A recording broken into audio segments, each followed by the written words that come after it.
Bonjour, je m'appelle Nicolas Noël. Je réalise mon alternance au sein de la société AP2R Area, qui est une société concessionnaire d'autoroutes. Depuis leur création jusqu'à leur développement du réseau actuel, les autoroutes ont participé à la fracturation du territoire et des milieux naturels. Sur la carte du réseau français autoroutier, on se rend compte, en la comparant aux cartes des synthèses nationales des enjeux de continuité écologique régionale, que toutes les autoroutes fragmentent les réservoirs de biodiversité et les corridors, qui sont les passages des animaux pour se déplacer sur le territoire français.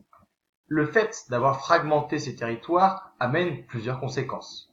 La première est que les populations d'animaux ont subi un appauvrissement génétique, d'une part, et dans un deuxième temps, une mortalité excessive due au fait que les grands mammifères essayent de traverser les autoroutes sans pouvoir passer de manière adéquate. On se rend compte que toutes ces autoroutes participent à leur manière à la destruction de la biodiversité française. Pour cela, la société APRR Area essaye d'agir dans un certain cadre législatif.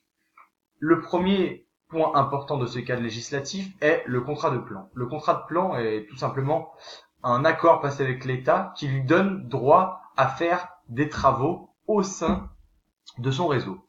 La deuxième chose qui cadre tout ça est la loi relative à la protection de l'environnement, qui indique à tout aménageur du territoire de prendre en compte les impacts qu'il a sur la nature.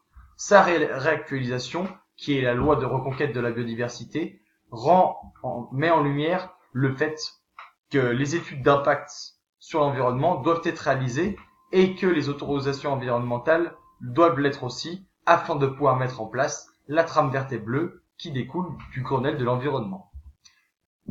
De son côté, APRR Area essaye de mettre en place sur tous ces projets une séquence éviter, réduire ou compenser, dite séquence ERC, qui permet d'éviter tous les gains de biodiversité.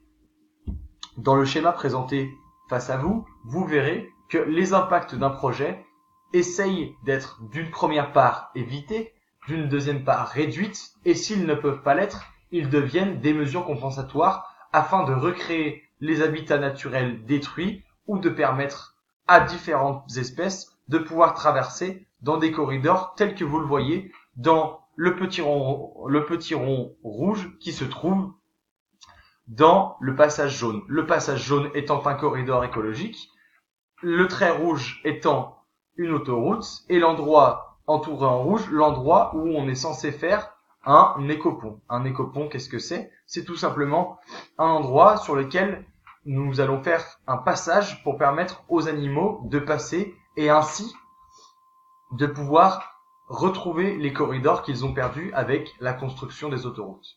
C'est pourquoi aujourd'hui, je demande et je propose comme sujet et problématique de mon mémoire en quoi la biodiversité est un axe de développement stratégique pour les aménageurs du territoire.